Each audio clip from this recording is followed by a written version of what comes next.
చెప్పండి నాగు గారు, పవన్ కళ్యాణ్ గారు అధికారంలోకి రాకముందు నేను సెక్యులర్ వాదిని, అన్ని మతాలకి అన్ని కులాలకు చెందిన వాడిని, నన్ను ఒక కులానికో ఒక మతానికో ఆపాదించకండి, పరిమితం చేయకండి అన్న వ్యక్తి ఈరోజున ఒక సనాతన ధర్మాన్ని భుజానికి ఎత్తుకొని కొత్త అవతారాన్ని, అంటే ఏదైనా పెద్ద ఇష్యూ వచ్చినప్పుడు డైరెక్ట్గా దీక్షలో కనిపిస్తూ ప్రజల యొక్క అటెన్షన్ని డైవర్ట్ చేస్తున్నాడు. ఇతనిలో కూడా కొంత మాయాజాలం ఉంది అన్నట్టుగా కూడా వైఎస్ఆర్సీపీ నుంచి వస్తున్న ప్రధాన ఆరోపణ. దీనికి మీరేం సమాధానం చెప్తారు? ఇప్పుడు మీరు చెప్పేది క్వశ్చన్ కరెక్టే, కానీ అతను సనాతన ధర్మం ఒక పదాన్ని పట్టుకున్నాడు, కానీ ఆ పట్టుకున్నప్పుడే చెప్పేశాడు అన్ని మతాలకి నేను సమానమే. ఈ సనాతన ధర్మానికి వచ్చేప్పటికల్లా కొంతమంది భయపడుతున్నారు, ఆ భయం ఎందుకు వస్తుందో తెలియట్లేదు.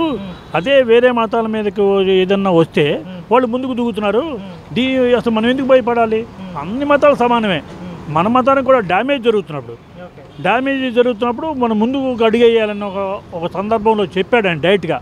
ఒక మతాన్ని వేయలా అతను. ఏ మతానికి డ్యామేజ్ చేసినా ముందుకు వస్తా. అలాగే ఈ మతానికి వస్తే ఎవరు రావట్లా, నేనే వస్తున్నా ముందుకి, మీరు కూడా ముందుకు నాతో చేయగలపండి, కలిపితే సనాతన ధర్మాన్ని ముందుకు తీసుకెళ్దాం అన్నారు.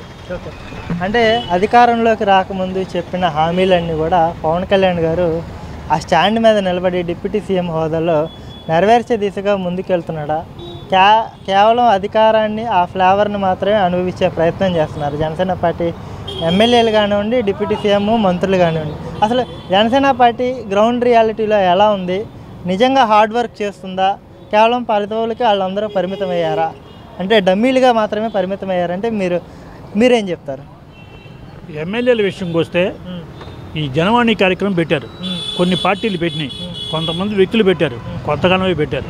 ఇంకా ప్రజెంట్ రోజు నడుస్తుంది జనవాణి కార్యక్రమం. అలాగే ఎమ్మెల్యేలని ప్రతి వాళ్ళని నిద్ర లేకుండా తిప్పుతున్నాడు. ప్రతి నియోజకవర్గంలో ఎమ్మెల్యే సాటిస్ఫాక్షన్ ఉన్నారు. ఇతను కూడా ఇచ్చిన హామీలు అన్నీ మీరు చెప్పారు. ఏమడిగారు? అతను ఇచ్చిన హామీలు నెరవేరుస్తున్నారా, లేకపోతే అధికారాన్ని ఫ్లేవర్గా తీసుకుంటున్నాడా, రుచిగా తీసుకుంటున్నాడా అన్నారు. ఏమీ కాదు, అతని శాఖలన్నీ అద్భుతంగా పనిచేస్తున్నాయి. అతను చాలా మోడర్న్ పద్ధతులు కూడా తీసుకొచ్చారు. పంచాయతీల్లో గిన్నిస్ బుక్ ఎక్కాడు. తర్వాత మొన్న రోడ్లు మాత్రం మహాద్భుతంగా గ్రామాల్లో ఉంది. ఇవాళ గ్రామాల్లో జనసేన అంటే బలంగా వేళ్ళూరుకుంది. ఇవాళ జనసేన ఉరవడిని ఎవరు తట్టుకోలేరు. అలాగే ఈ పరిపాలన విషయంకి వచ్చేప్పటికల్లా అతను ఏ విషయంలో కూడా పక్క మినిస్టర్లు కూడా ఇది ఇలా చేస్తే బాగుంటుందన్న సలహాలు ఇస్తున్నాడు. అతను ఫ్లేవర్ ఏమిగా రుచి చూసి వదిలేయట్లేదు. ప్లస్ పరిపాలనలో కూడా మంచి దక్షత చూపిస్తున్నాడు. అతను 100% సక్సెస్ అయ్యాడు రాజకీయంలో. ఎమ్మెల్యేలని నిద్రపోనిట్లా, కార్యకర్తలను నిద్రపోనిట్లా, ఎక్కడైనా స్పందించమంటున్నాడు. కార్యకర్తలు కూడా అలా పనిచేస్తున్నాడు. కొద్దిగా ఏంటంటే ఈ షేరింగ్ విషయంలో కొద్దిగా పార్టీ కొద్దిగా తక్కువ తీసుకుంటుంది కాబట్టి ఇంకా కొంతకాలం కొద్దిగా నిత్యేజంగా కనబడచ్చు. కానీ జనసేన అనేది టాప్ పొజిషన్కి వెళ్ళిపోతుంది. అంటే మీరు ఇంత బాగా చెప్పారు. అంటే సగటు కళ్యాణ్ గారి అభిమాని కావచ్చు, రంగా గారి భావజాలం ఆయనలో కొంత కనపడింది కాబట్టి దాన్ని మీరు చూసి మీరైతే మీ పాయింట్ ఆఫ్ వ్యూలో కొంత చెప్పారు. ఇటీవల కాలంలో మాజీ ముఖ్యమంత్రి వైఎస్ జగన్మోహన్ రెడ్డి గారు పవన్ కళ్యాణ్ కార్పొరేటర్కి ఎక్కువ, ఎమ్మెల్యేకి తక్కువ అని కూడా ఒక కితాబ్ అయితే ఇచ్చారు కదా, ఆ కామెంట్ మీద మీ రియాక్షన్ ఏంటి? ఇప్పుడు నా వయసు ఒక 61 సంవత్సరాలు. నేను రంగారితో పాటు తిరిగా. రాజశేఖర రెడ్డి గారు సీఎంగా ఉన్నప్పుడు నేను 3 సార్లు 4 సార్లు డైరెక్ట్గా పేరు పెట్టి పిలిచి, నన్ను విక్రమ్ నాగు అంటే మీ ఇద్దరు బ్రదర్స్, మమ్మల్ని పేరు పెట్టి పిలిచి బాగున్నారా అని అడిగి మాకు సీఎం పేషీలో కూడా 4 సార్లు మేము వెళ్ళాం. ఒక్క ఎమ్మెల్యే కలిసాడండి 5 సంవత్సరాల్లో. గోడ అవతల సీఎం, గోడ అవతల. అంతే కదా కదండి, వాళ్ళ ఎమ్మెల్యేలు అందరూ నీతో అసంతృప్తున్నారు. నువ్వు చేసింది ఏంటి, కార్పొరేటర్కి ఎక్కువను లేకపోతే ఎమ్మెల్యేకి తక్కువ అంటున్నారు. అసలు నీకు కార్పొరేటర్ కాదు కదా, పంచాయతీ మెంబర్ కన్నా నువ్వు చాలా హీనుడు. నువ్వు మీ ఫాదర్ పేరు చెప్పి వచ్చావు, నిలబెట్టుకోలేకపోయావు. నీ జీవితంలో ఇక అధికారం కళ. నువ్వు ఎన్ని చెప్పినా సరే నిన్ను నమ్మరు. నిన్న ప్రజాపోరు పెట్టారు, యువత పోరు, అటర్ ఫ్లాప్ అయింది. ఏమీ లేదు, ఒక్క సాక్షిలో మాత్రం డబల్ వేశారు. అది కనబడిపోతుంది. యువత పోరు నువ్వు ఎక్కడ పెట్టావు?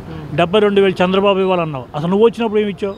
కాపులకి 10,000 కోట్లు అన్నావు. నువ్వు వచ్చినాక ఏమి ఇచ్చావు? డమ్మీ చేసావు అన్నీ.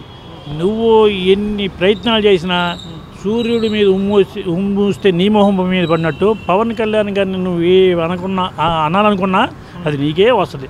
పవన్ కళ్యాణ్ విషయంలో నువ్వు అసలు ఎందుకు పనికిరావు. అతని నిజస్వరూపం ఇంకా ముందు ఉంది, చూస్తావు, ఏమీ కంగారు లేదు.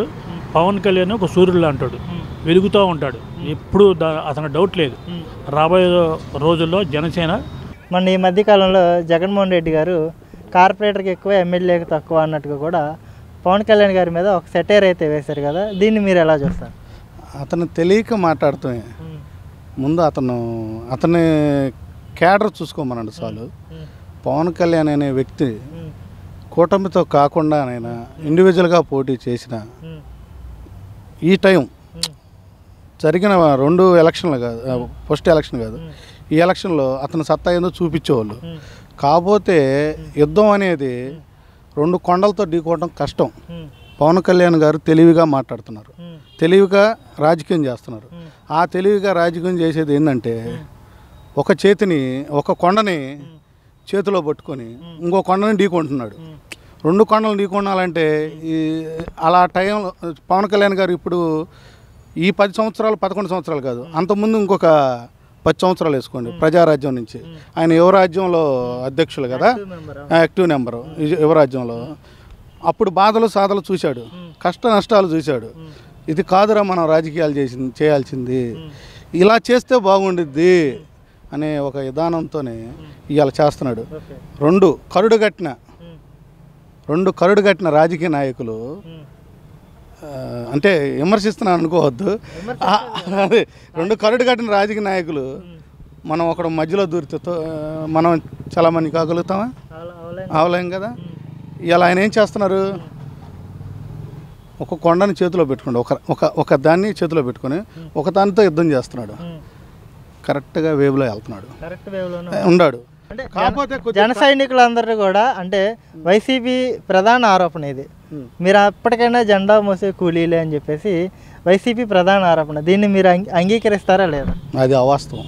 ఎందుకు అవాస్తవం? అంతే, వాస్తవం కాదు. జన సైనికులు అనేవాళ్ళు ఫస్ట్ నుంచి కూడా జనసేనతోనే కూడబడి ఉన్నారు. అది అవాస్తవం.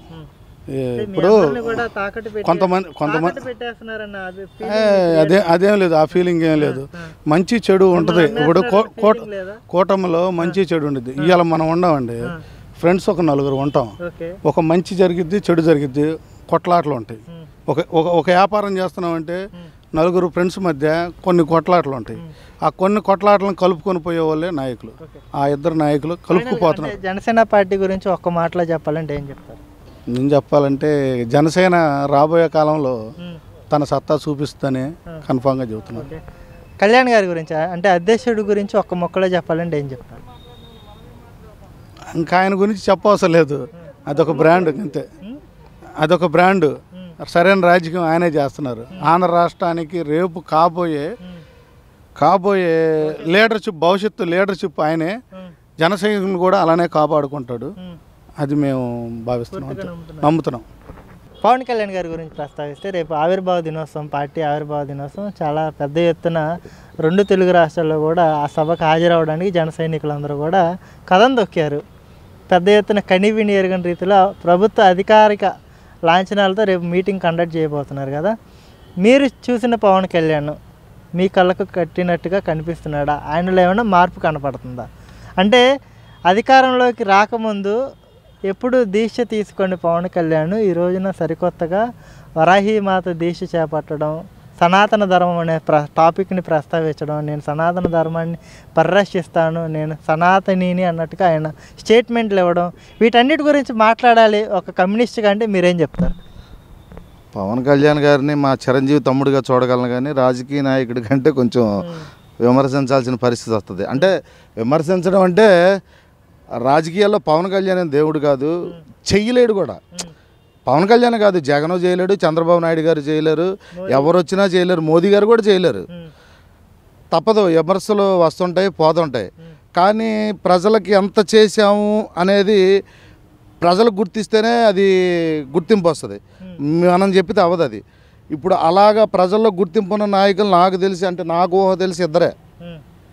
ఒకటి స్వర్గీయ నందమూరి తారక రామారావు గారు, డాక్టర్ వైఎస్ రాజశేఖర రెడ్డి గారు. వీళ్ళిద్దరూ ప్రజలకి అంటే వాళ్ళు ఏం చేశారో రాజకీయాలు వాళ్ళు చేశారు, ప్రజలకి ఇది చేస్తే బాగుంటుందని ఆలోచించి చేసి ఇప్పుడు కూడా జనాల గుండెల్లో చిరస్థాయిగా నిలిచిన నాయకులు వాళ్ళిద్దరు. ఆ కోవలో కూడా ఇప్పుడున్న కమ్యూనిస్టులు కాదు, కమ్యూనిస్టులు ప్రజల కోసం పాటుపడతారు. ప్రజలకు చేయాలని ఒక ఆలోచన, మంచి ఆలోచన ఉంటే నువ్వు నేను చెప్పుకోవసరలే, ప్రజలే చెప్తారు పలానా ఆయన ఇది చేశాడని. అలాగ చెప్పుకోవడానికి ప్రయత్నం ప్రస్తుత రాజకీయ నాయకులు చేయాలని నా అభిప్రాయం. ఫైనల్గా ఏం చెప్తారు జనసేన పార్టీ గురించి ఒక ముక్కలో చెప్పాలంటే ఏం చెప్తారు? జనసేన అంటే ఇప్పుడు చెప్పే కదా, ఇప్పుడు ఎన్టీఆర్ వైఎస్ఆర్ లాగా అంటే పవన్ కళ్యాణ్ అంటే పుట్టినప్పుడు కానీ మేము చిరంజీవి అభిమానులమే. మా అన్నయ్య తమ్ముడు, మాకు అన్నయ్య కదా, చిన్నయ్య కదా. చిరంజీవి సినిమా పరంగా, కళ్యాణ్ గారి సినిమా పరంగా ఇప్పటికీ కాదు ఎప్పటికీ అభిమానిస్తూనే ఉంటాం. రాజకీయ పరంగా కొంచెం వ్యతిరేకించాల్సిన పరిస్థితి ఉంటుంది. రాజకీయ పరంగా వ్యతిరేకిస్తాం కానీ సినీ పరంగా మేము ఎప్పుడూ అభిమానులమే, ఆల్వేజ్ వెల్కమ్. పవన్ కళ్యాణ్ కూడా వీళ్ళిద్దరూ అడుగుజాడలో నడిచి ప్రజలకు ఏదో ఒకటి చేయాలని మనస్ఫూర్తిగా కోరుకుంటున్నాను.